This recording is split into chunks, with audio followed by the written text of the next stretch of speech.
Ujambo na karibu ndani ya JCTV, kilichombo chako cha habari cha mtandaoni kutoka mjini Johannesburg nchini Afrika Kusini. Hapa tunakuletea taarifa sahihi za haraka na zenye uhakika kutoka Jamhuri ya Kidemokrasia ya Kongo na zile ambazo zinamgusa mkongomani aliye nje ya Jamhuri ya Kidemokrasia ya Kongo. Tunakuletea habari za siasa, uchumi, mazingira, jamii, michezo na kadhalika. Ndani ya taarifa zetu utapata uchambuzi kutoka kwa wachambuzi wetu, lakini pia ripoti mbalimbali kutoka kwa maripota wetu. Leo ni Ijumaa, Aprili 17, 2026. Tulionayo leo.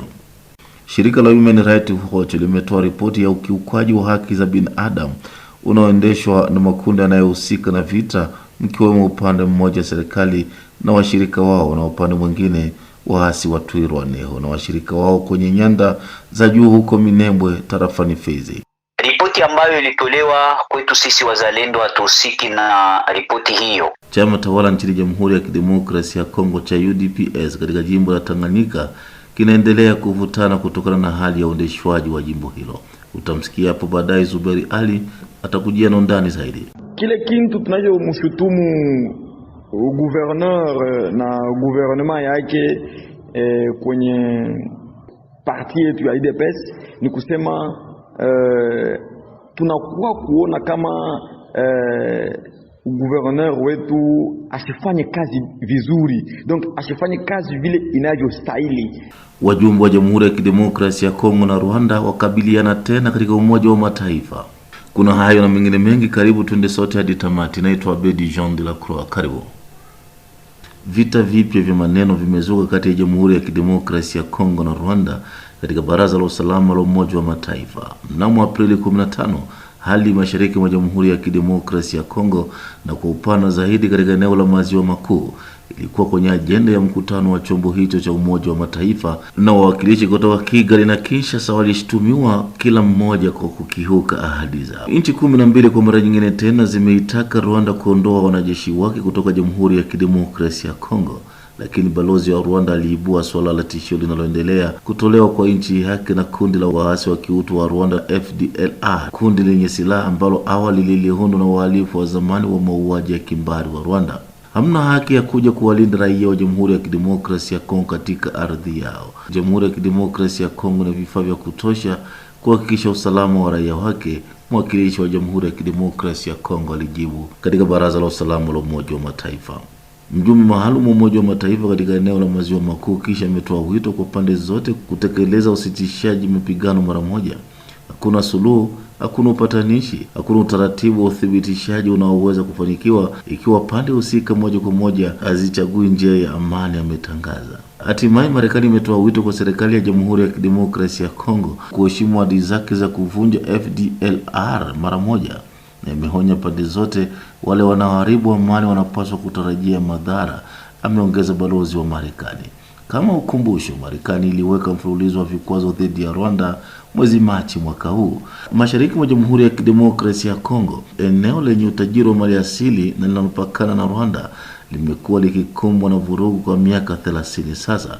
Makubaliano kadhaa ya kusitisha mapigano na mapatano yamesainiwa tangu mwishoni mwa mwaka 2021 na kuibuka tena kwa kundi la waasi wa M23 linaloungwa mkono na Rwanda.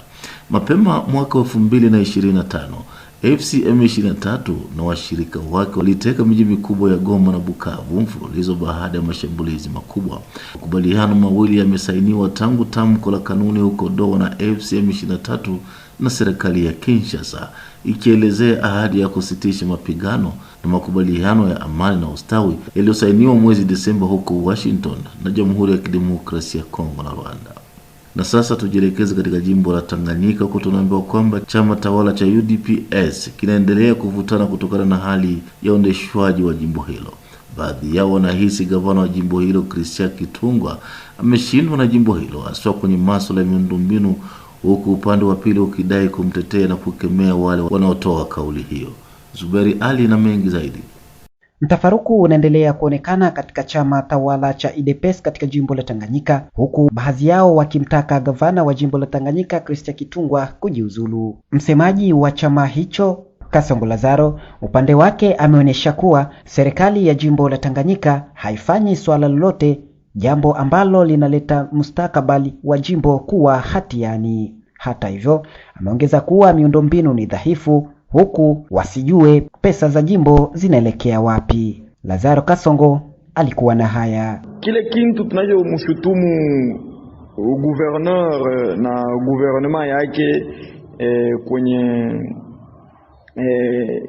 parti yetu ya UDPS ni kusema tunakuwa kuona kama gouverneur wetu asifanye kazi vizuri, donc asifanye kazi vile inavyostahili, na tunaona kama government yetu ya jimbo ya Tanganyika haina na lengo yoyote ile, donc haina na vision yoyote kulingana na besoin yenye batoto wa Tanganyika banaendelea kuionesha.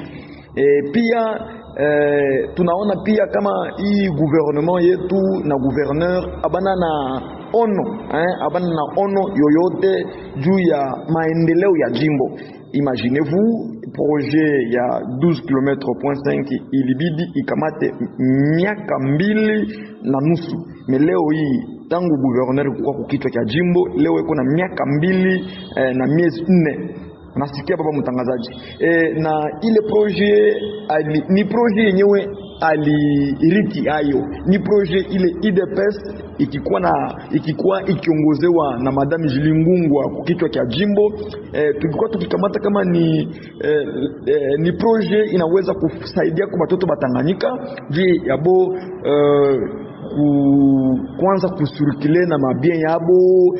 Imaginez sabile route ya Monesco Filtizaf, route ya Kisiebwe mpaka kule kumachunio, route ya Port, route ya pale ku Anere mpaka hapa kuya kuyunga na hii boulevard Lumumba. Donc iko ni matronson yetu kwa kunini kuetudier na kuona ya kwamba inaweza kusaidia watoto ya jimbo ya Tanganyika. Mais kiaole cha kushangaa ni kuya kuona ile tunaita inaction ya gouvernement provincial na ile kutokujali maendeleo ya mkini. Wakati huo huo, kupitia chama chao cha UDPS wamedai kuwa hakuna kibarua chochote kinachosema kwamba gavana wa jimbo la Tanganyika anatakiwa kujiuzulu, na kunyoshea kidole cha lawama kwa wale wanaojichukulia mamlaka tofauti na mamlaka ya chama ili kujitangazia masuala yao binafsi kwa niaba ya chama. Bonner Makelele ni kiongozi wa chama cha UDPS jimboni Tanganyika, amekanusha swala hilo na kusema hayo yamedhihirika baada ya Lazaro kuondolewa kwenye wadhifa wake. Hapa ya kuwa hata kibarua kimoja kutoka katika kitengo cha UDPS jiji Kalemi de province, honorable Christian Kitungwa Muteba. Par contre, le gouverneur et son gouvernement provincial biko na soutien total ya parti UDPS dans son ensemble. Kama nasema vile ni kusema gouvernement provincial dirigé par excellence monsieur Christian Kitungwa iko na soutien total kuanzia mu niveau national, mu niveau provincial na mu niveau urbain. Lazaro alifanya sortie médiatique ya kusema ke UDPS inalomba le gouverneur a démissionné. Ile ni kauli yake en tant que quelqu'un qui est frustré puisque alikuwa anatumika muda wake ulifika, anamkombola na watu wengine. Ile inaonekana kama anataka kujikamata si on nomme quelqu'un d'autre de l'UDPS qui n'est pas lui. Donc UDPS haiko d'accord na ile nomination. Acha ile ma comportement ya vile si hatuko bakombata ba UDPS à cause du pouvoir. Tulianza kukombana au sein de l'UDPS depuis 2001. Itambuliki kuwa jimbo la Tanganyika linapitia masuala mbalimbali, hasa upande wa kisiasa, swala ambalo linaleta mtafaruko katika jimbo la Tanganyika. Ni ripoti ya Zuberi Ali. Shirika la Human Rights Watch limetoa ripoti ya ukiukaji wa haki za binadamu unaoendeshwa na makundi yanayohusika na vita, mkiwemo upande mmoja serikali na washirika wao, na upande mwingine waasi wa Twirwaneho na washirika wao kwenye nyanda za juu huko Minembwe tarafani Fizi. Hapa nilifanya mazungumzo na Strategy na Mubamba ambaye ni msemaji wa kundi la FABB lake Delfe Kalembe Ngomanzito. Nilitaka kufahamu kutoka kwake kama wamepokeaje ripoti hii ya shirika la kutetea haki za binadamu la Human Rights Watch ambayo imewataja wao kuhusika na vitendo vya uhalifu huko tarafani Fizi. Strategy alianza kwa kunijibu. Ni kweli kwamba tumesikia ripoti iliyotolewa na shirika la Human Rights Watch lenye kuwa na makao yake makuu huko Marekani. Ripoti ambayo ilitolewa kwetu sisi wazalendo hatuhusiki na ripoti hiyo, kwani ni ripoti ambayo iliweza kugharamiwa na nchi za Ulaya katika hali ya kutamani kuharibisha sura ya wazalendo nchini Jamhuri ya Kidemokrasia ya Kongo. Utakumbuka kwamba wazalendo wanaunga mkono jeshi la taifa katika hali ya kupambana na jeshi la Rwanda ambalo lina malengo ya kutamani kudhibiti nchi ya Jamhuri ya Kidemokrasia ya Kongo, kupora rasilimali ya Kongo, na ambalo limehusishwa na vitendo kadhaa vya ukiukwaji wa haki za kibinadamu, ikiwemo mauaji ya kimbari. Vijiji kadhaa viliweza kuchomwa moto huko kwenye nyanda za juu, wanawake wengi waliweza kubakwa na hata watoto waliweza kuunguzwa wakiwa huko manyumbani mwao. Sasa kwa kuwa nchi za Ulaya ambazo zinadhamini jeshi la Rwanda na zinaunga mkono waasi wa AFC M23 katika shughuli za kutamani kugawa nchi ya Jamhuri ya Kidemokrasia ya Kongo, zinagundua kwamba wazalendo waliweza kuunga jeshi la taifa mkono na jeshi la Rwanda halikuyafikia malengo yao. Waliweza kuanzisha kampeni ya kutamani kuharibisha sura ya wazalendo. Ndio maana unasikia mara kwa mara wanasema kwamba wazalendo ni watu ambao hawakusoma, wazalendo ni watu ambao hawatumiki katika nidhamu, wazalendo. Sasa ni mashtaka mengi ambayo wanayaleta, lakini shabaha yao ni kutamani tu kuharibisha jina la kizalendo, kwa sababu wazalendo waliweza kuwazuia wao kutokuyafikia malengo yao, na malengo yao ilikuwa kuweza kudhibiti nchi ya Jamhuri ya Kidemokrasia ya Kongo ili kuigawa na kuendelea kupora mali ya nchi ya Jamhuri ya Kidemokrasia ya Kongo. Ripoti hiyo kweli kwetu sisi wazalendo hatuhusiki nayo, kwa sababu tunajua kama ni mojawapo ya kampeni za nchi za Ulaya ambazo zinatamani kuharibisha sura ya wazalendo huko kwenye Umoja wa Mataifa na kwenye Umoja wa Afrika na pia duniani nzima, kwa sababu wazalendo waliwazuia wasiweze kufikia malengo yao. Ripoti hiyo mimi nimeisoma, imedai kwamba wazalendo wamegusia swala la vizuizi.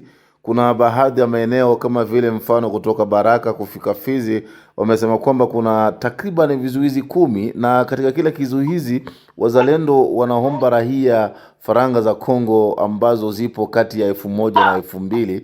Lakini pia ripoti hiyo imebaini kwamba kuna maeneo ambayo wanaomba mashirika ambayo yanatoa misaada ya kiutu, mashirika hayo hayafikii wahusika ambao wangeenda kuwatolea huduma ile ya kiutu. Wewe unasemaje kuhusiana na hili? Sijui kama hali hiyo ambayo waliweza kubaini kwenye ripoti hiyo inapitika katika nchi gani. Labda haiko katika nchi ya Kongo. Bwana mtangazaji, mimi hapa ninapoongea nawe nimepita barabara ambayo inahitaja kutoka Baraka hadi Fizi. Hakuna vizuizi 10. Hakuna hata kizuizi kimoja ambacho kinahusishwa katika hali ya kulipisha pesa. Ila kuna kizuizi ambayo kuna checkpoint katika hali ya kutaka kuimarisha usalama wa raia na mali yake. Utafahamu kwamba nchi yetu ilikuwa imeingiliwa tayari na maadui. Ni sharti kuweza kuendesha uchunguzi ili kujua ni nani adui na ni nani ambaye si adui. Kwa upande wa misaada ambayo inatolewa na mashirika za kihutu, maeneo kote ambapo kuna milikiwa na wazalendo, mashirika yanafika, yanawapa msaada raia wenye kuasirika, watoto wanapewa mabuku, akina mama wanahudumiwa na hata kwenye hospitali fulani zinapata madawa ambazo zinatolewa na mashirika za kiutu. Kwenye maeneo ya nyanja za juu za tarafa la Fizi, kwenye vijiji vya Rugezi, Kabanja, Kitumba, hadi huko Milimba, raia wakimbizi ambao walitoka kwenye maeneo ya Rugezi na kando ambao wanaishi huko wanaendelea kupata misaada ya mashirika za kiutu bila tatizo, kila mtu kutokana na mahitaji yake. Mtawauliza watu wa Seiser, wanafika huko, wanahudumia vituo vya afya na kila mwathirika anapata msaada wake bila tatizo. Kuna jambo ambalo linaendeka kwenye maeneo yingine, lakini haiko kwenye maeneo ambamo wazalendo na jeshi la taifa wanaendelea kumiliki na wanaendelea kuimarisha usalama wa raia na mali yake.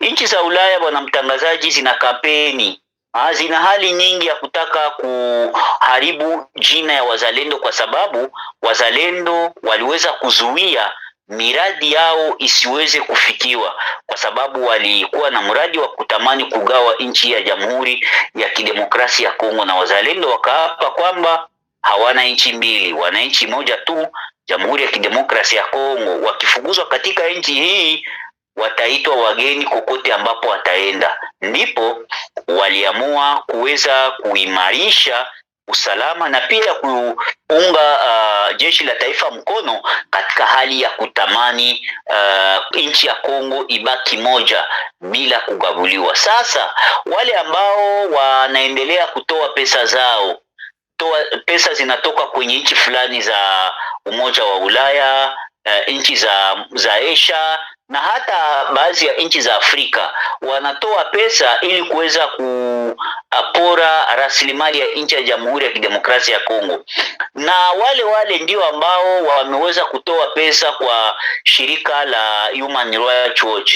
Walizamini shirika hilo na kulisaidia kuweza kutoa ripoti hiyo katika hali ya kutamani tu kuharibu sura ya wazalendo duniani nzima. Lakini sisi Wakongomani tunajua kwamba wazalendo wanafanya kazi nzuri kwa faida ya raia. Sasa kwa kumalizia, msimamo wenu ni upi kutokana na ripoti hiyo ambayo imetolewa na Human Rights Watch? Ninyi mmesimamia wapi?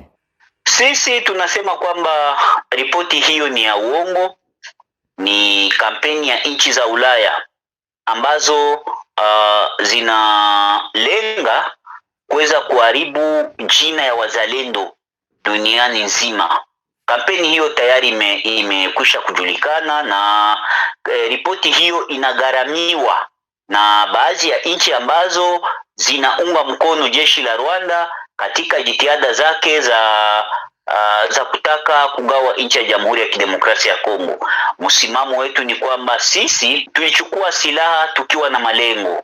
Malengo yetu ni kulinda mipaka ya nchi yetu, kuimarisha usalama wa raia na mali yake, pia kuzuia uporaji wa mali ya Kongo usiweze kuendeshwa na kukataa historia ya nchi hii isiweze kugeuzwa. Ndio sababu sisi tumechukua silaha, tunabaki na msimamo wetu. Msimamo wetu ni kwamba tutaendelea kulinda usalama wa raia na mali yake. Hatubagui raia, tunalinda kila yoyote ambaye anaitwa raia, awe wa kabila fulani, awe mzungu, awe mweusi, awe mwekunda, sijui awe mfupi au mrefu. Shabaha yetu sisi ni kuimarisha usalama wa raia bila kuangalia sura au kabila la mtu.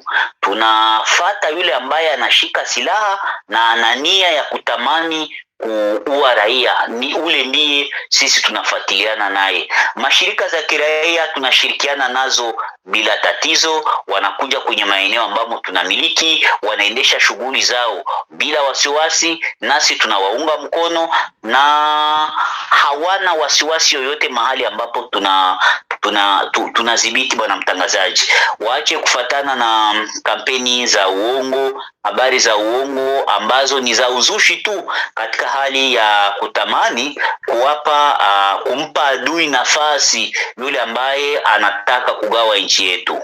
Na huko Dasna uleani Jugu mkoani Ituri hali si shwari. Mwandishi wetu Ramadhani Kahambwe na ripoti kamili. Shughuli za kijamii na kiuchumi zimesimama tangu Jumatano hii April 15, 2026 asubuhi katika kijiji cha Dasna, eneo la Jugu, Ituri. Kufuatia mapigano ya wanamgambo wa CRP, uvamizi huu ulisababisha kusimama kabisa kwa shughuli kama ya kilimo, biashara na elimu. Eneo hilo limekosa kabisa utulivu uliokuwepo kwa wiki kadhaa. Matukio hayo yalitokea mwendo wa saa 1 asubuhi kulingana na vyanzo vya ndani. Wanamgambo hao walikimbilia kwenye msitu wa Dasnak Padiu baada ya kukimbizwa kutoka Mabanga katika eneo la chifu la Mambisa. Ni katika eneo hilo la msitu ambapo walifyatua risasi hasa wakiwalenga wakazi waliokuwa mashambani mwao. Ingawa hakuna mtu aliyepoteza maisha au majeraha yaliyoripotiwa katika eneo hilo, hali bado ni tete. Uwepo wa watu wenye silaha katika maeneo ya karibu ya kijiji umeleta hofu kubwa. Wakikabiliwa na tishio hilo, wenyeji wa Dasna wanawataka CRP waondoke eneo hilo. Wanatoa wito kwa wanajeshi wa Jamhuri ya Kidemokrasia ya Kongo FARDC kuingilia kati haraka. Mashirika ya kiraia yanatoa wito wa kuimarisha kwa operesheni za kijeshi ili kuwazuia wanamgambo hao kuleta vurugu. Ni ripoti yake Ramadhani Kahambwe, na ni kwa ripoti ya Ramadhani Kahambwe ndio sina budi kutoa nanga. Tukutane wakati mwingine panapo majaliwa ya Mwenyezi Mungu. Naitwa Bedi Jean de la Croix. Kwaheri kwa leo.